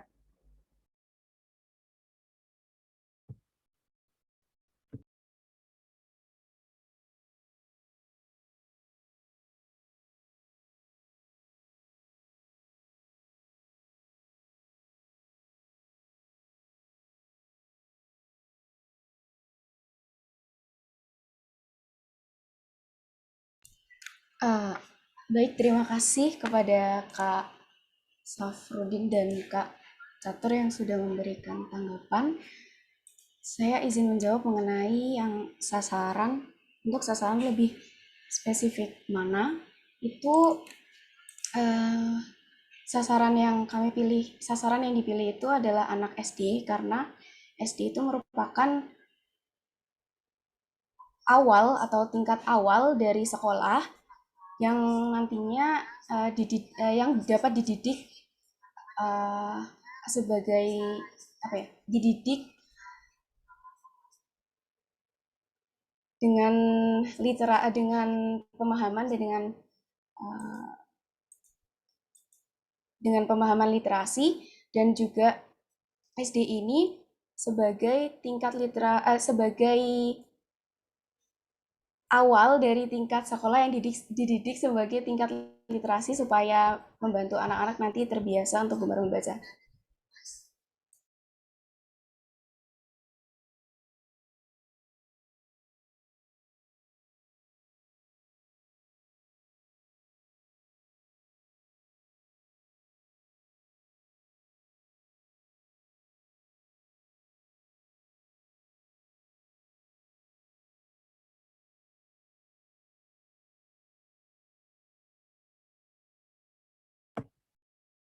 Ada saran tambahan ya. Tadi emang paling baik adalah sasarannya anak SD memang, ataupun balita-balita yang kita tumbuhkan kesadaran akan buku, akan minat baca, akan literasi itu sendiri, itu seperti itu. Nah, teman-teman di sini juga bisa menggandeng komunitas-komunitas, karena banyak banget ya komunitas, seperti komunitas dongeng, komunitas teman bermain kayak gitu. Nah, itu teman-teman bisa menggandeng untuk menumbuhkan kesadaran minat baca di anak-anak ataupun masyarakat seperti itu. Nah, itu juga bisa menjadi value unik dari teman-teman kayak gitu. Karena budaya bertutur itu sangat erat dengan budaya membaca. Misalkan teman-teman menggandeng teman-teman mendongeng kayak gitu. Nah, teman-teman dongeng bisa aja ada satu orang yang di depan itu mendongeng, teman-teman yang lainnya membawa buku-buku perpustakaan keliling. Nah, itu teman-teman nanti anak-anak bisa membuka buku-buku itu kayak gitu.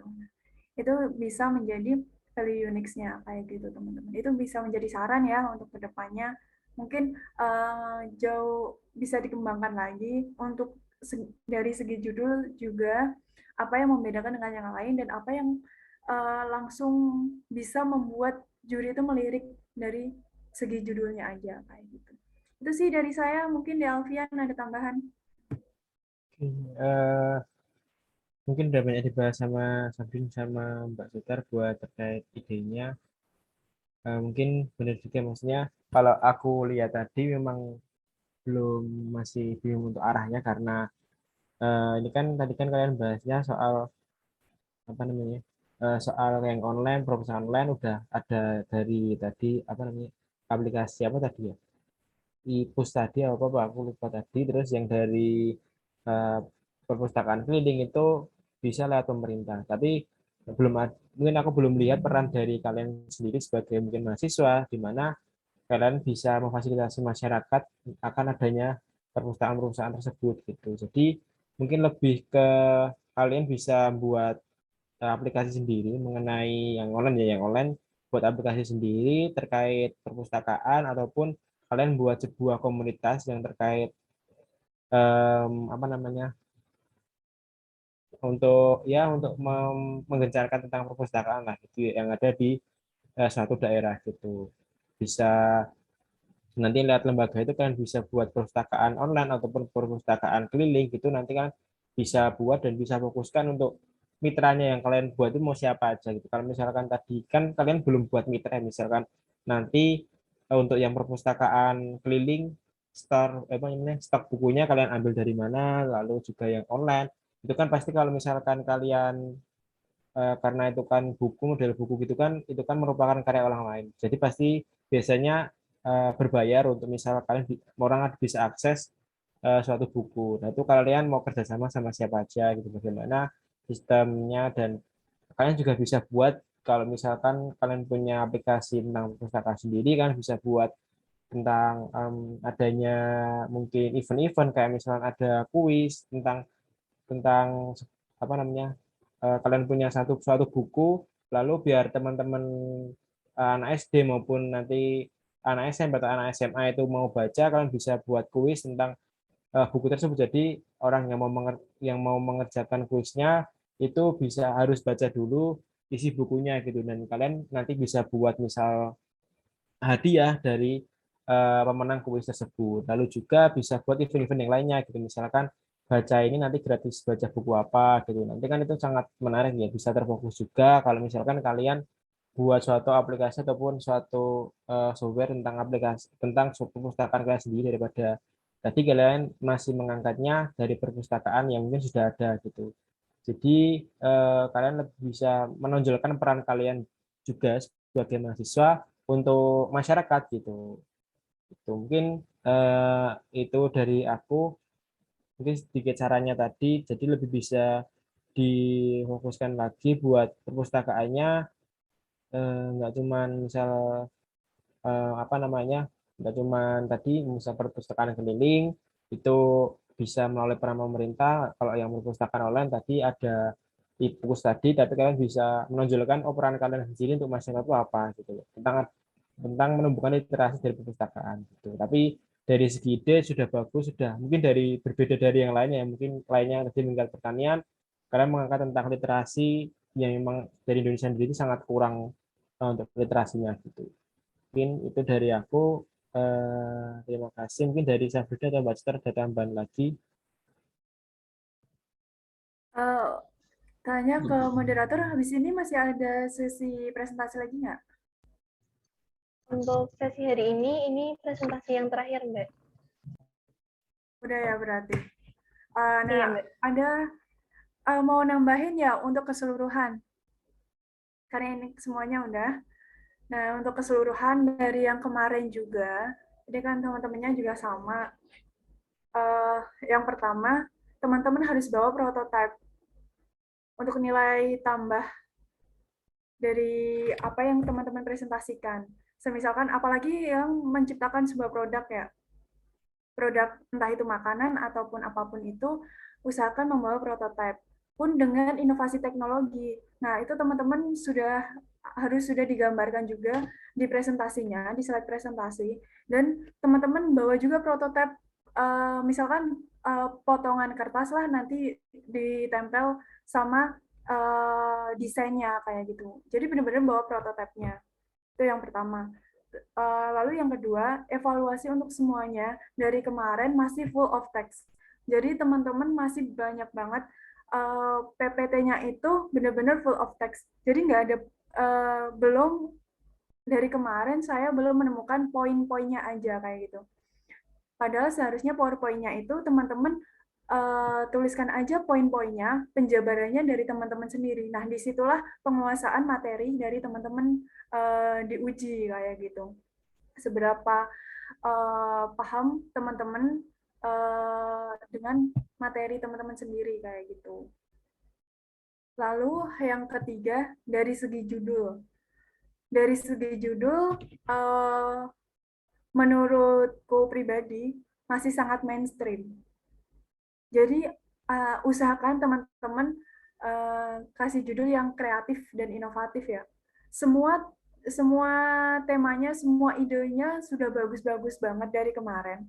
Tapi untuk pemilihan judul masih sangat mainstream. Jadi di sini mohon ditingkatkan lagi kreativitasnya dari teman-teman semuanya. Lalu yang terakhir, value unique dari teman-teman, daya tawar apa yang teman-teman berikan dari produk lainnya, dari ide-ide sebelumnya. Nah, itu harus teman-teman jabarkan juga kayak gitu. Jangan sampai hal pembeda ini justru teman-teman hidden ya, justru teman-teman nggak sampaikan kayak gitu. Ini sangat eman-eman sekali teman-teman. Jadi idenya teman-teman harus beda dengan yang lain. Dan teman-teman sampaikan apa sih bedanya dari yang lain, hal pembedanya itu apa, value unique-nya itu apa, daya tawarnya apa, seperti itu. Itu sih dari saya untuk keseluruhannya ya. Mungkin dari Alfian atau Safrudin ada tambahan? Ya, baik, mungkin sedikit nambah juga terkait presentasi. Mungkin udah bagus dari segi presentasinya juga dari teman-teman. Tapi mungkin lain kali misalkan ada di presentasi seperti yang udah dijelasin sama Mbak Citar dan juga Rudin tadi, ada beberapa yang perlu diperhatikan seperti wajah kalian yang harus memang tampak semua agar juri itu nggak nggak apa ya nggak bingung loh lihat wajah kalian itu seperti apa gitu, ekspresi kalian juga itu bisa menjadi penunjang dari kalian dari penglihatan juri gitu. Lalu juga terkait tadi penggunaan pantun itu juga bisa digunakan teman-teman dalam baik itu di depan kalian mau presentasi maupun di akhir juga gitu, karena itu akan menambah nilai yang unik dari cara teman-teman berpresentasi karena ada nilai sendiri untuk nilai presentasi gitu. Lalu apalagi ya? Yaitu mungkin lebih dibanyakin gambar sama mungkin buat poin-poin dari PPT kalian, jangan cuman full of text gitu karena itu mungkin malah kadang tuh orang malas baca gitu, jadi pada nggak juri itu nggak nyimak dengan baik gitu apa yang kalian sampaikan, nggak tertarik karena kalian full of text gitu. Jadi mungkin bisa dibuat juga gambar-gambar yang menarik, diperjelas lagi ide yang kalian angkat, difokuskan sama jangan lupa buat nyantumin kayak data statistik, lalu sesuatu yang ilmiah itu juga perlu untuk diberikan pada ide-ide kalian gitu. Ini tuh dari aku sama ini sama kalau nanti misalkan teman-teman mau presentasi bisa dipersiapkan lagi penguasaan idenya karena nanti biar ketika ada pertanyaan teman-teman bisa menjawab dengan baik dan sesuai dengan yang juri mau yang juri ingin dapatkan gitu, yang ingin juri mau untuk dijawab seperti apa. Jadi bisa memperjelas ide kalian gitu. Mungkin dari Syafruddin tambahan terakhir nih. Oke. Kemungkinan udah semuanya dari Mbak Catur dan karena di sini saya ada paling junior sendiri, masalah kita Mbak Catur udah pro. Ya mungkin satu kata, ya satu tugas lah ya teman-teman, ayolah lomba gitu ya. Kalau teman-teman nggak lomba, meskipun kasih banyak kali kan, iman kalau nggak diterapkan ke perlombaan nasional maupun internasional maupun regional. Jadi ya ide-ide ini bisa diterapkan di perlombaan, bisa lagi masukan dari juri, masalah maupun Mbak Catur bisa diterapkan, diperbaiki nanti dilombakan. Kan banyak sekali ya saya kata ini. Jadi mari lomba, mari prestasi, mari bisa membanggakan KSI bersama, gitu ya.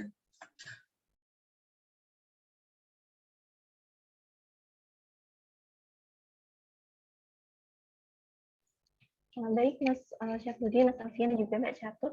Terima kasih atas evaluasinya secara keseluruhan untuk teman-teman peserta menulis 2022 ini. Bisa dicatat ya teman-teman, tadi beberapa evaluasi terkait presentasi dan juga penulisan karyanya dari teman-teman semua. Mungkin kedepannya jangan full of text, harus ada prototype, harus ada data-data ilmiah, terus juga penguasaan materi itu perlu banget diperhatikan gitu. Mungkin kedepannya bisa menjadi bahan evaluasi untuk kita semua. Terus ini aku ingatkan kembali kepada teman-teman peserta yang belum mengisi presensi bisa mengisi link presensi yang sudah di-share panitia melalui kolom chat Zoom. Baik, teman-teman peserta, karena setiap kelompok di sesi presentasi kedua pada hari ini sudah menyelesaikan presentasinya dan juga sudah mendapatkan review dari kakak mentor, maka sesi presentasi hari ini kami cukupkan.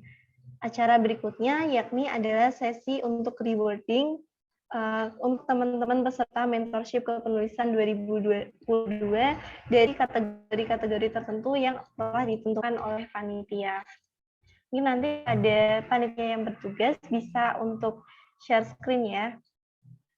Baik, langsung saja kita umumkan untuk peserta atraktif mentorship kepenulisan tahun 2022 adalah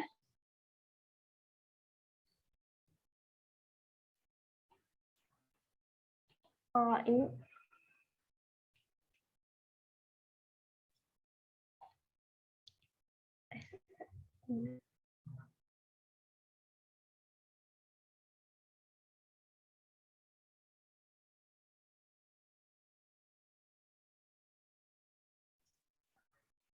maaf teman-teman, sepertinya dari panitia ada sedikit kendala teknis, akan di-share screen ulang kembali.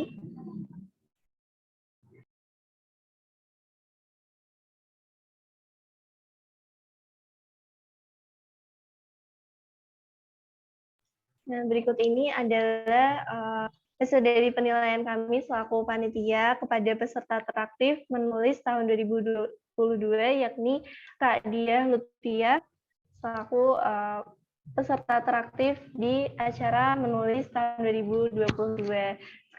Saya ucapkan terima kasih kepada Kak Diah sudah menjadi peserta yang aktif dan juga selamat. Semoga nantinya dengan penghargaan ini bisa menjadi penyemangat dan juga jadi manfaat buat Kak Diah. Mungkin langsung aja di next ke reward berikutnya, yakni kategori presentator terbaik. Kedua dulu ya, soalnya kita ada kategori presentator terbaik pertama dan juga kategori presentator terbaik kedua. Mungkin kepada PJ yang bertugas bisa di-share screen. Selamat untuk Rofi Nurhanifa selaku presentator terbaik pada mentorship kepenulisan tahun 2022. Yeay.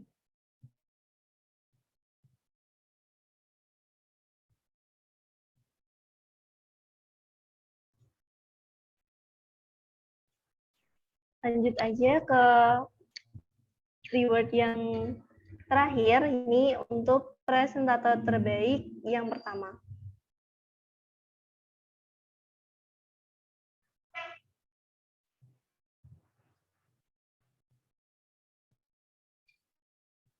Baik, untuk reward presentator terbaik pertama ini diraih oleh Zamia Atta Putri Julia.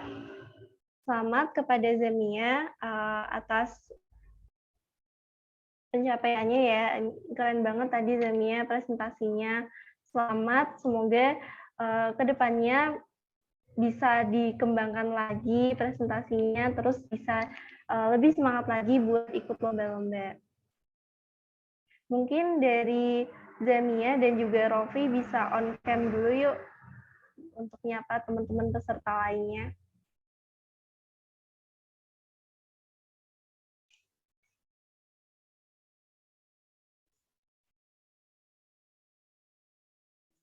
Buat PJ operator tolong bisa di-pin peserta yang tadi dapat reward.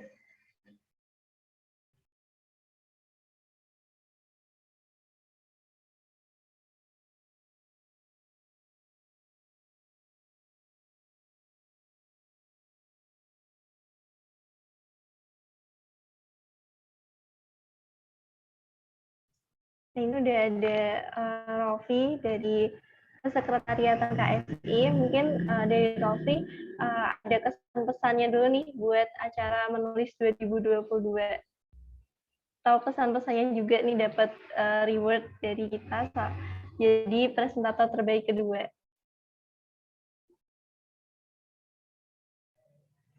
Ya, sebelumnya Assalamualaikum warahmatullahi wabarakatuh. Terima kasih kepada panitia dan kepada Mbak Catur, Mas Alfian, dan Mas siapa? Satu lagi saya lupa, maaf. Itu atas penghargaan yang telah diberikan. Terima kasih juga kepada panitia yang sudah memberikan penghargaan ini kepada saya dan sudah menyelenggarakan acara ini. Alhamdulillah sangat bermanfaat. Terima kasih sebelumnya. Wassalamualaikum warahmatullahi wabarakatuh. Waalaikumsalam warahmatullahi wabarakatuh. Mungkin dari presentator terbaik pertama nih, Zamia, bisa on cam dulu yuk menyapa teman-teman peserta lainnya.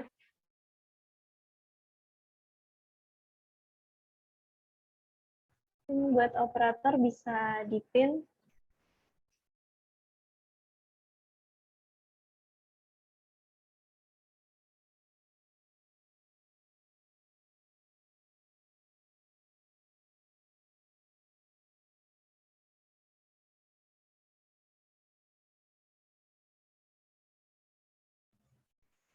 Ternyata ini ada sedikit kendala ya dari Zamia, terpental dari Zoom-nya, jadi belum bisa on cam dan juga hadir menyapa teman-teman, tapi nggak apa-apa. Buat teman-teman yang sudah mendapatkan reward, nanti bisa menghubungi pihak panitia ya untuk dikirim hadiahnya.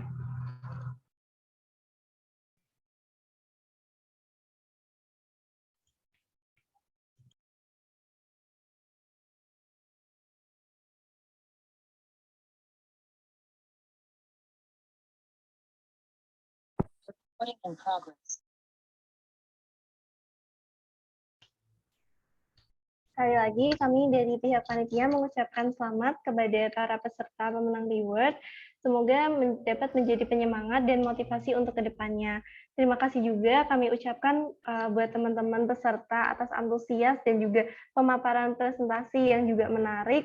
Dan terima kasih kami ucapkan kepada kakak mentor, Mbak Catur, Mas Alfian, dan juga Mas Syafruddin, karena telah memberikan banyak masukan yang tentunya membangun ya, dan diharapkan dengan adanya hasil review ini dapat membantu teman-teman peserta untuk lebih semangat lagi dan juga lebih siap untuk mengikuti ajang perlombaan di kemudian hari. Baik, memasuki acara yang terakhir kita pada siang hari ini, yakni penutupan. Marilah kita tutup acara sesi presentasi kedua dan sekaligus acara terakhir dari rangkaian mentorship kepenulisan tahun 2022 hari ini dengan doa bersama. Berdoa dipersilahkan.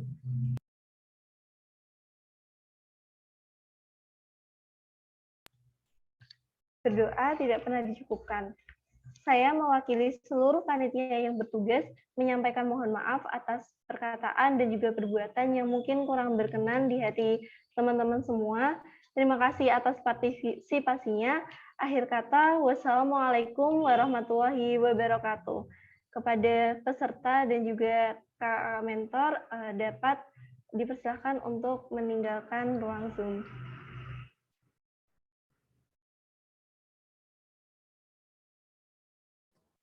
Terima kasih ya teman-teman dari KSI. Semangat dalam membuat karyanya, bisa direalisasikan ide yang udah bagus tadi, karena emang kalau misalkan cuma sampai sini ya kan, udah bagus-bagus. Kalau misalkan mau konsul lebih lanjut bisa hubungi dari Mbak Cuta atau Syafruddin buat konsul karyanya gitu. Semangat. Ya, semangat ya teman-teman. Ayo dieksekusi. Pokoknya jangan sampai ini cuma mandek di sini aja. Teman-teman harus ikutkan lomba, idenya udah keren-keren. Coba teman-teman diskusikan, teman-teman kembangkan lagi gimana caranya teman-teman. Pokoknya KSI ya lomba bareng, sukses bareng. Semangat teman-teman. Terima kasih ya buat panitia dan teman-teman sekalian yang sudah menyelenggarakan acara menulis 2022. Semoga seterusnya acara-acaranya semakin keren-keren. Amin. Terima kasih juga Mas Mbak untuk sudah menyempatkan waktunya buat hadir di acara menulis 2022. Semoga dari hasil review kakak tadi bisa jadi manfaat dan juga penyemangat buat teman-teman semua untuk jauh lebih baik lagi ke depannya. Amin, amin. Oke, izinnya ya guys. See you on top. Ya, Mas. In live ya.